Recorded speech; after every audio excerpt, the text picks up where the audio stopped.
Hello, मैं हूं आपका दोस्त किशोर सिंह चौहान। लेकर के आए हैं हम राजस्थान आर्ट एंड कल्चर से संबंधित प्रश्नोत्तरी। और प्रश्नोत्तरी के अंतर्गत कल हम लोगों ने देखा था रीति रिवाज से संबंधित कुछ प्रश्न देखे थे।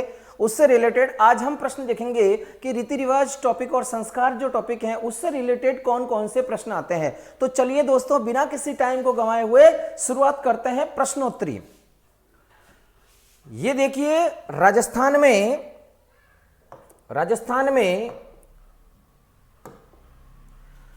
राजस्थान की संस्कृति में ओलंदी क्या है। देखिए यहां पर हम लोगों ने देखा कि ओलंदी क्या है। ये देखिए, ये ओलंदी क्या है। कल मैंने बताया था ओलंदी को ही हम लोग ओलालिंडी बोलते हैं। कल हम लोगों ने देखा था। इसका मतलब यह है कि यह एक देसी खेल का नाम है। नंबर 2 पे दे रखा है, नववधू के साथ जाने वाली एक लड़की या स्त्री होती है, या राजस्थानी लोकगीत का नाम होता है, या विवाह का एक प्रकार होता है। तो दोस्तों, बिना किसी टाइम गंवाए हुए और हम लोग देखते हैं इसका सही उत्तर क्या हो जाएगा।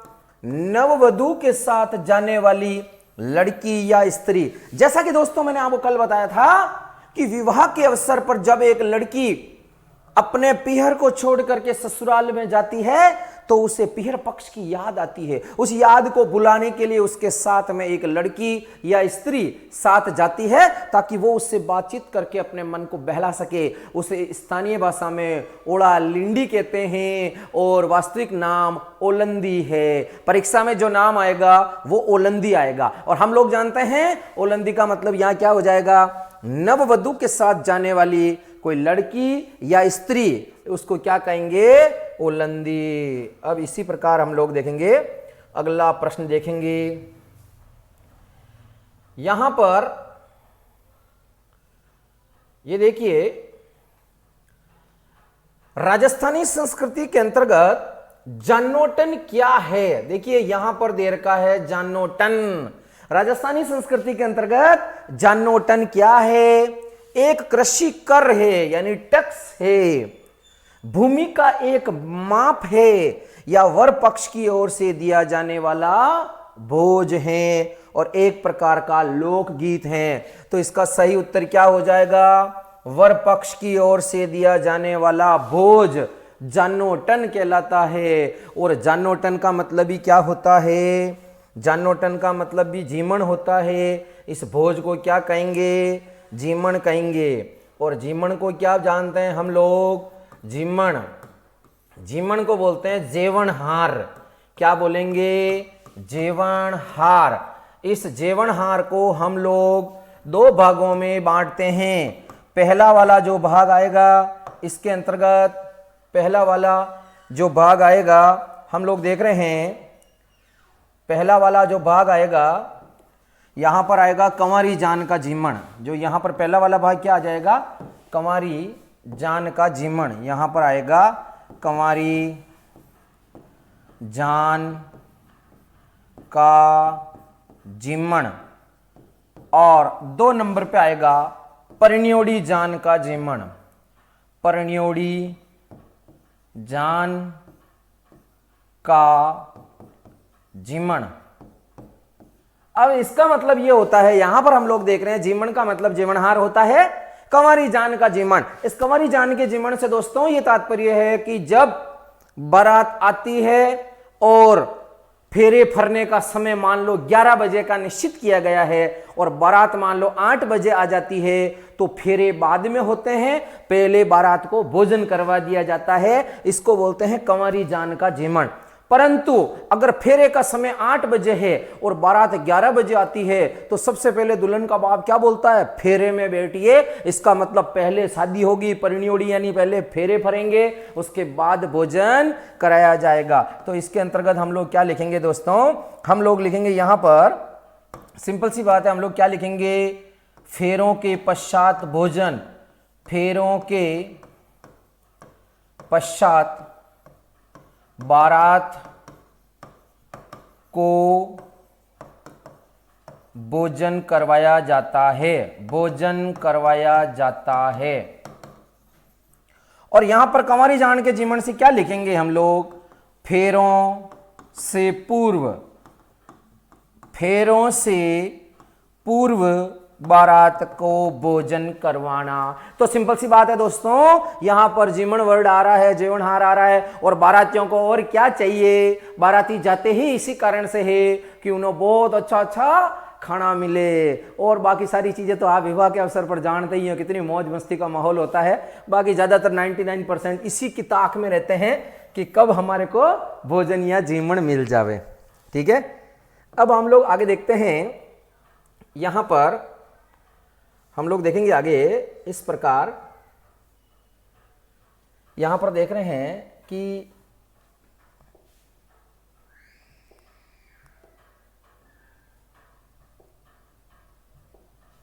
चलो इसमें हम लोग देख रहे हैं कि कौन कौन से प्रश्न पूर्व के अंतर्गत आए हुए हैं। उन प्रश्नों से रिलेटेड हम लोग अब थोड़ा सा डिस्कस कर लेते हैं। तो यहां पर हम लोगों ने देखा, ये देखिए यहां पर ये पहला प्रश्न दे रखा है कि गर्भवती महिला को जादू टोने से बचाने के लिए कौन सा संस्कार किया जाता है? गर्भवती महिला को जादू टोने से बचाने के लिए कौन सा संस्कार किया जाता है?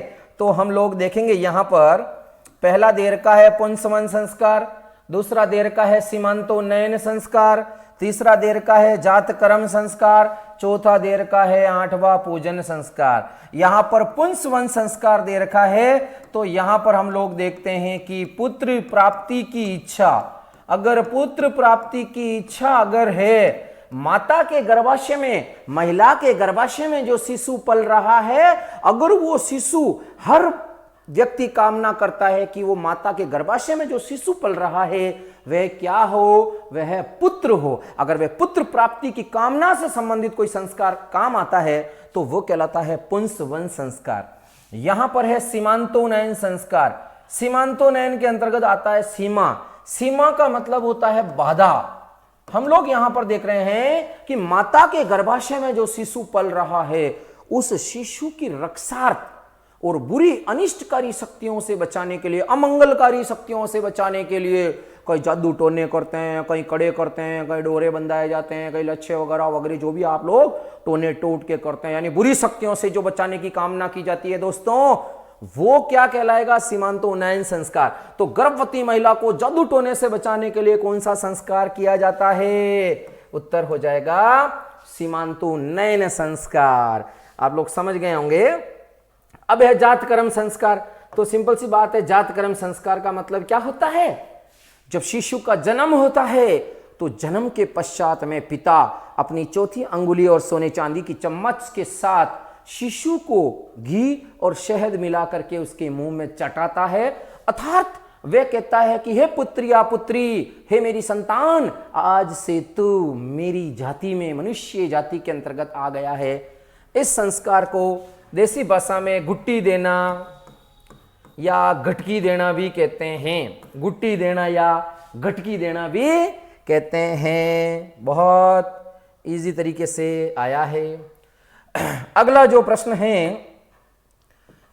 प्रश्न है कि संतान के जन्म के समय पीहर पक्ष की ओर से आभूषण और कपड़े भिजवाते हैं, इसको क्या कहते हैं? यह बहुत ही अच्छा संस्कार है दोस्तों और आपका फेवरेट भी होगा, क्योंकि इसके अंतर्गत जो शिशु होता है उसके शिशु के नाना जी और मामा जी बहुत सारे कपड़े भेजते हैं, बहुत सारे आभूषण भेजते हैं। आप समझ गए होंगे मैं क्या कहना चाह रहा हूं। इसका मतलब क्या हो जाएगा? ऑप्शन ए आख्या पूजन, option B जामना, option C जड़ूलिया, option D उपरोक्त में से कोई नहीं। इसका सही उत्तर हो जाएगा जामना। जामना संस्कार का मतलब होता है जो शिशु होता है वो शिशु के जन्म के पश्चात में ननिहाल पक्ष की तरफ से, यहां पर देखो संतान के समय पीहर पक्ष की तरफ से या ननिहाल पक्ष की तरफ से आभूषण और कपड़े आते हैं। आख्या पूजन का मतलब तो स्वास्तिक पूजन होता है। जड़ूलिया का मतलब जड़ूला होता है। आप सब लोग जानते हो कि सिर के बाल कटवाए जाते हैं। जड़ूला, मुंडन, टकला, बाबरी, खूब सारे नाम हैं। तो इसका उत्तर ये हो जाएगा। ठीक है, अगले प्रश्न की तरफ हम लोग चलते हैं।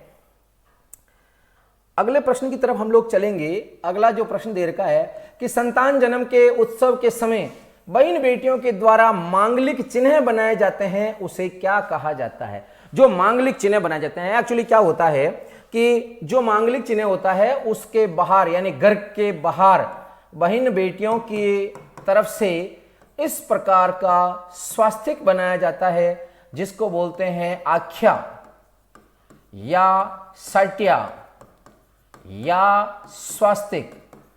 यहां पर आख्या संस्कार बोलते हैं इसको, आख्या बनाना।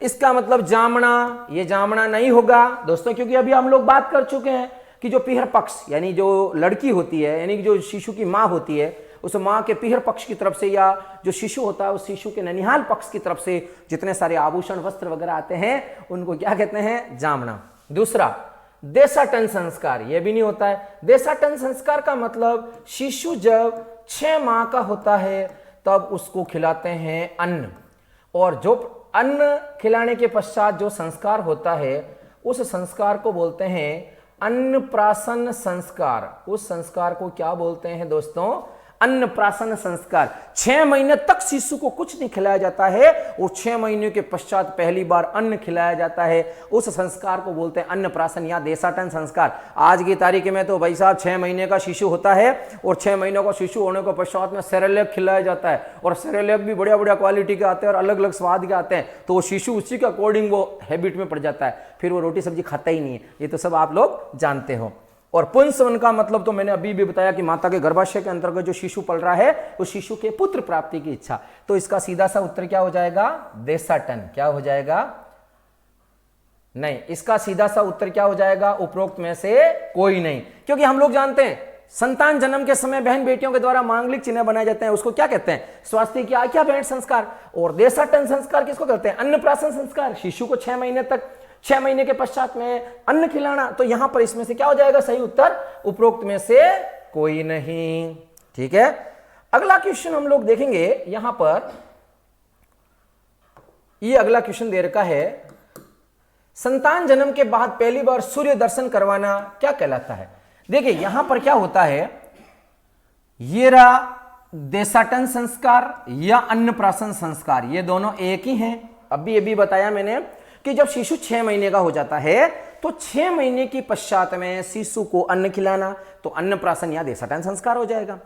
पुंसवन संस्कार का मतलब तो हो जाएगा पुत्र प्राप्ति की इच्छा, तो ये भी नहीं है, ये भी नहीं है, ये भी नहीं है, तो बच्चा क्या हो जाएगा, उपरोक्त में से कोई नहीं। देखिए यहां पर संतान जन्म के पश्चात सूर्य का दर्शन कराना, इस संस्कार को बोलते हैं निष्क्रमण संस्कार।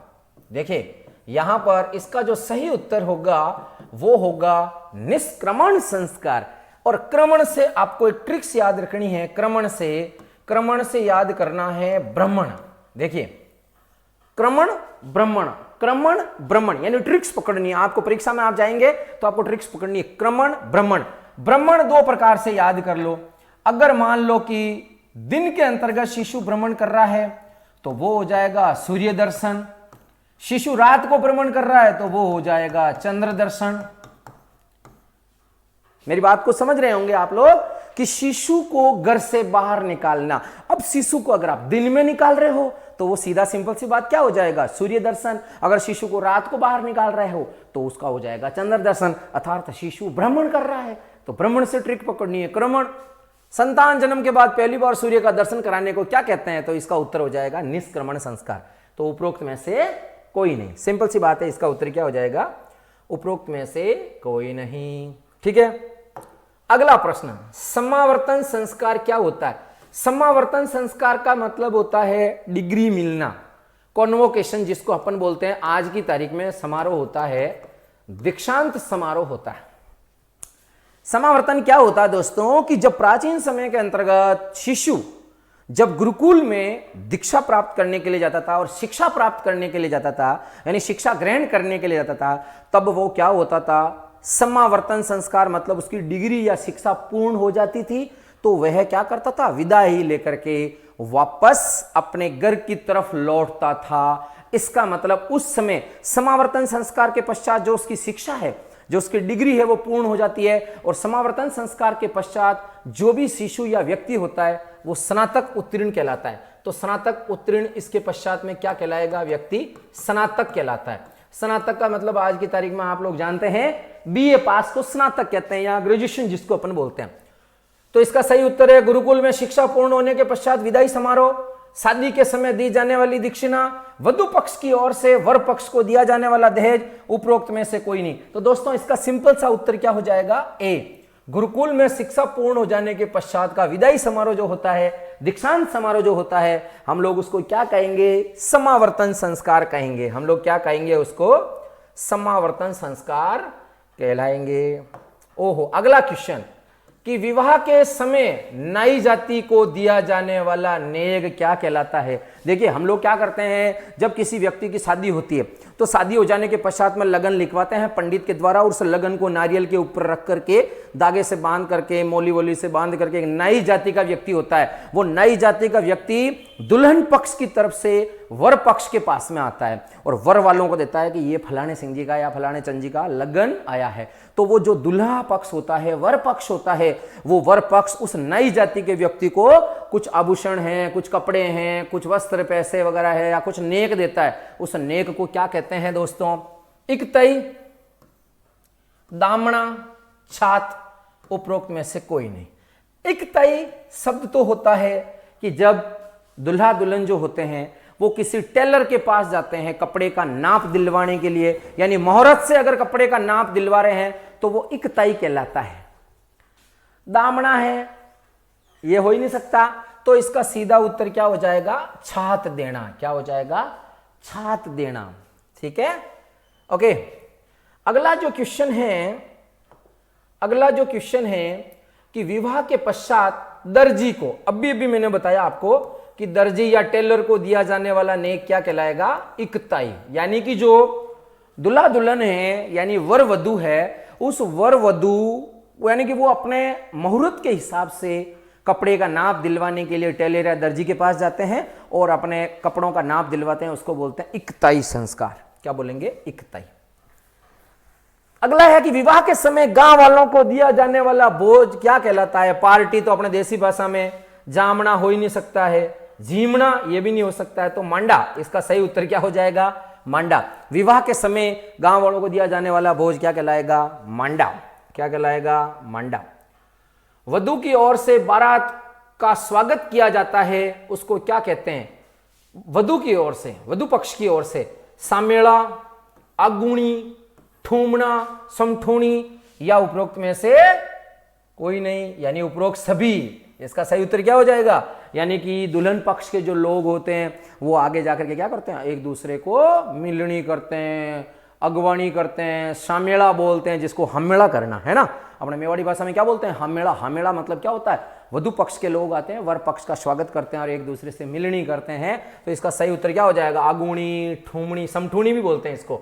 इसका सही उत्तर हो जाएगा उपरोक्त सभी। क्या हो जाएगा, उपरोक्त सभी। और इसका अगला क्वेश्चन दे रखा है भाई, देखो अगला क्वेश्चन क्या दे रखा है, विवाह में तोरण के समय गाया जाने वाला लोकगीत, जाला मेला की आरती या तोरण मारण आयो रे। और दो ऑप्शन और है, तो दो ऑप्शन कौन कौन से हो जाएंगे, यहां पर देखेंगे हम लोग कि यहां पर क्या हो जाएगा, ये देखिए, भवैरो, यावना या उपरोक्त सभी। तो सिंपल सी बात है, इसका सही उत्तर देखिए हम लोग क्या देख रहे हैं, विवाह में तोरण मारते समय गाया जाने वाला गीत, तोरण मारण आयो थाको तो ये रायबर राज। तो यहां पर तोरण मारते समय क्या होता है कि वो जाला मेला की आरती गाई जाती है, और अपने तो यहां पर तोरण मारते समय दुल्हन औरतें गीत गाती है, कौन सा, कि वींद राजा ऊंचो नाल थारी मां लटके रे, है ना। उसको डिस्टर्बेंस करने के लिए वो क्या करती है, वो महिलाएं दूल्हे को गीत गाती। जब दूल्हा तोरण मारने के लिए आता है, तोरण यहाँ किसका प्रतीक है, विजय का प्रतीक है। तोरण किसका प्रतीक है, विजय का प्रतीक है, विजय का प्रतीक। लेकिन वो क्या होता है, वो दुल्हा भी बड़ा एडवांस होता है, वो कहता है, जैसे वो कहती है, औरतें कहती है कि वींद राजा ऊंचो नाल थारी मां लटके रे, तो दुल्हा वापस क्या जवाब देता है कि लटके तो लटकन दे के फेरा खावन दे, यानी मुझे तो मेरे फेरे खाने। और कामण गीत गाया जाता है लड़कियों के पीछे, जो औरतें होती है दुल्हन पक्ष की तरफ से, कामण गीत। कामण गीत का मतलब होता है कि जादू टोने से, दुल्हा दुल्हन को जादू टोने से बचाने की कल्पना करने वाला जो गीत होता है वो कामण गीत होता है। एक कामण गीत का शाब्दिक अर्थ ये भी होता है कि जो दुल्हन होती है, वो जो दुल्हन पक्ष की औरतें इस गीत में कामण गीत, कौन सा गीत गाती है, कामण। जादू टोने वाला गीत, कामण गीत। इस कामण गीत में वो दुल्हन पक्ष की औरतें ये गीत गाती है कि ये लड़की है जिसकी शादी हो रही है दुल्हन की, ये अपने होने वाले पति को वश में कर लेगी, यानी वशीकरण वाला। आज के बाद मतलब तुम सोचे तो मेरे बारे में ही सोचेगा और किसी के बारे में नहीं सोचेगा, सिर्फ मैं तेरी हूं और तू मेरी है, मैं तेरा तू मेरी, है ना। तो इस प्रकार से क्या हो जाएगा, तोरण मारते समय गाया जाने वाला गीत, जाला मेला की आरती वाला गीत गाया जाता है। बवैरो यावना उपरोक्त सभी कोई नहीं है ना। अब देखिए यहां पर क्या हो जाएगा कि अगला जो गीत है ना, अगला जो गीत है वो यहां पर हम लोग देख रहे हैं कि ये देखिए कि जीते जागते दिया जाने वाला मृत्यु भोज क्या हो जाता है। देखिए यहां पर हम लोग देख रहे हैं कि एक व्यक्ति है जिसकी मृत्यु हो गई है ना, तो मृत्यु के बाद अगर जो भोजन दिया जाएगा वो तो कहलाएगा मौसर। लेकिन अगर जिंदा व्यक्ति है, जीवित व्यक्ति है, उसका अगर भोजन कराया जाएगा तो वो कहलाएगा जोसर। तो इसका सही उत्तर क्या हो जाएगा, जोसर। तो देखिए यहां पर एक तो है मो यानी मौसर, एक जो यानी जोसर। तो मो यानी म से मृत्यु के पश्चात दिया जाने वाला भोज मौसर कहलाता है, और ज से हो जाएगा जो यानी जो से हो जाएगा जीवित व्यक्ति का भोज क्या कहलाएगा दोस्तों, जोसर। और ये है कट्टा, इसको बोलते हैं कट्टा कांदिया। जो आदिवासी क्षेत्रों के अंतर्गत मृत्यु भोज कराया जाता है उसको बोलते हैं कांदिया, कट्टा, लोकाई, ये सारे के सारे इसके अंतर्गत आएगा। अब देखिए यहां पर क्या हो रहा है, अगला जो प्रश्न दे रखा है, अगला जो प्रश्न आएगा वो प्रश्न दे रखा है टूटिया। देखिए ये बहुत ही अच्छा क्वेश्चन है, यहां पर हम लोग देख रहे हैं यहां पर क्या हो जाएगा इसके अंतर्गत, बहुत ही अच्छा क्वेश्चन है। टूटिया, टूटिया की रस्म, टूटिया क्या होता है, जब कभी भी आपको पता हो तो बारात जाती है तो उस बारात के अंतर्गत सारे पुरुष सदस्य चले जाते हैं, फिर पीछे रहती है महिलाएं। वो महिलाएं हंसी ठिठोली का एक रस्म निभाती है, हंसी ठिठोली भरा गीत गाती है, डांस करती है, और उसमें एक कृष्ण बनता है, एक राधा बनती है, और उनका एक विवाह की रस्म होती है। उसको हम लोग बोलते हैं टूटिया निकालना। तो ये शादी से संबंधित है, मृत्यु से संबंधित है, जन्म से संबंधित है, उपरोक्त में से कोई नहीं। तो सीधा सा उत्तर क्या हो जाएगा इसका, ये हो जाएगा विवाह से संबंधित रस्म है टूटिया। टूटिया क्या है, एक प्रकार का डांस होता है, ठीक है।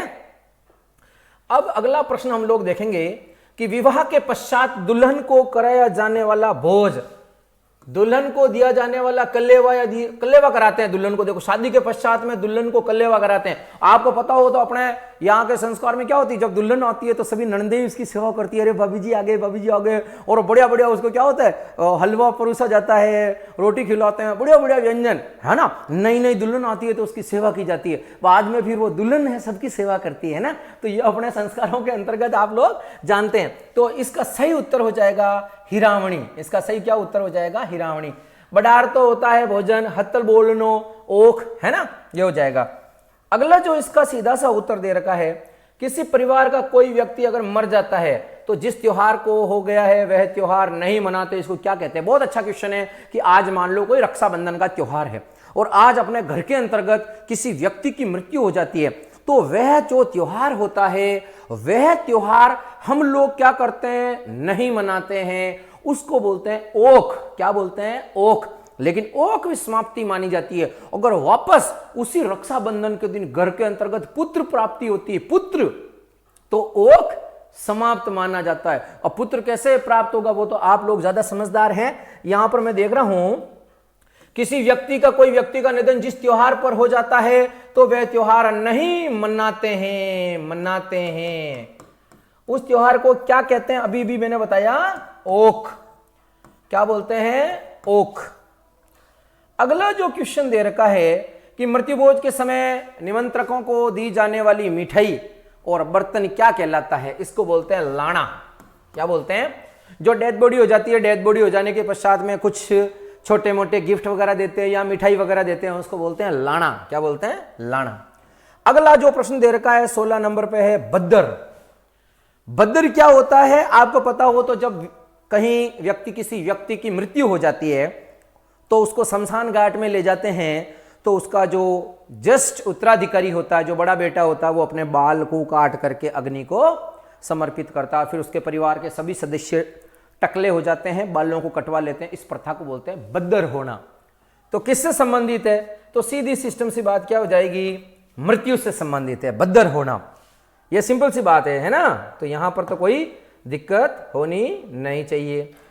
शादी के समय दूसरे दिन दिया जाने वाला भोज क्या कहलाता है? विवाह के पश्चात दूसरे दिन दिया जाने वाला भोज कहलाता है बढार। इसको बोलते हैं प्रीति भोज।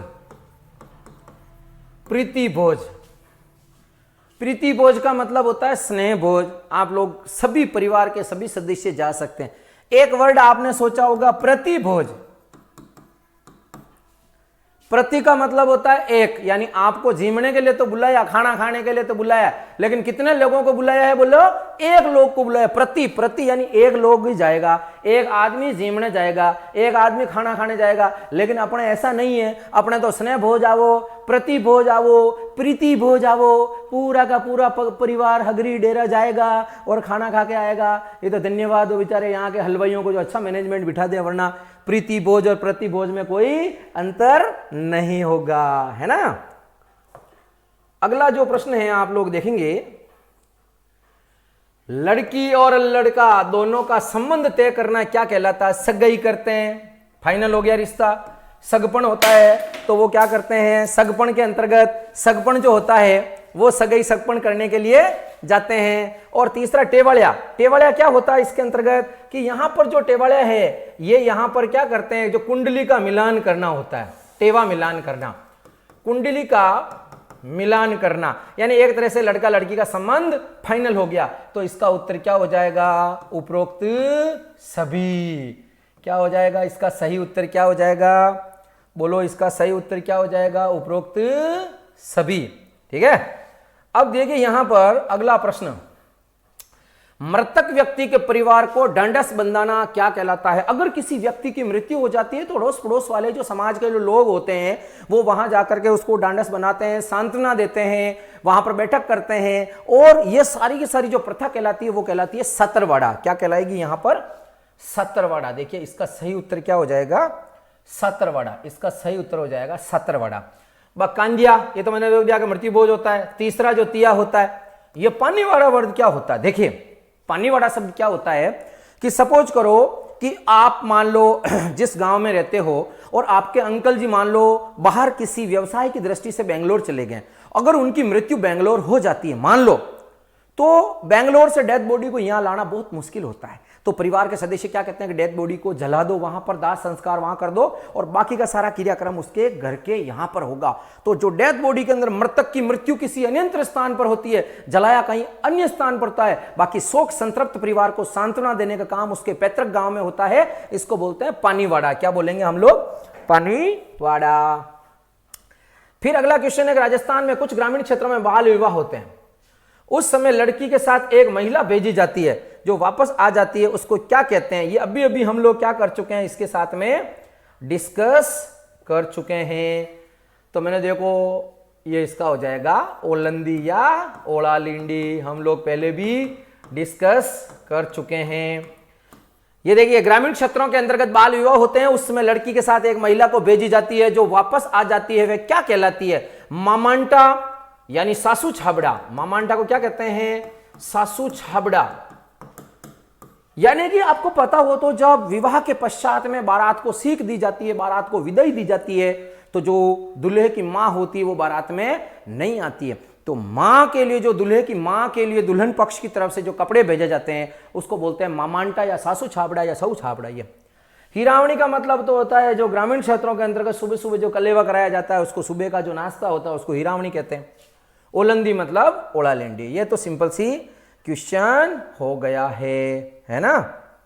अब यहां पर हम लोग देख रहे हैं कुछ प्रश्न और रह गए हैं जो परीक्षा में इंपॉर्टेंट है और परीक्षा की दृष्टि से महत्वपूर्ण है, जो परीक्षा में आए हुए हैं। कौन कौन से प्रश्न परीक्षा की दृष्टि से आए हुए हैं उनके बारे में थोड़ी बहुत चर्चा कर लेते हैं।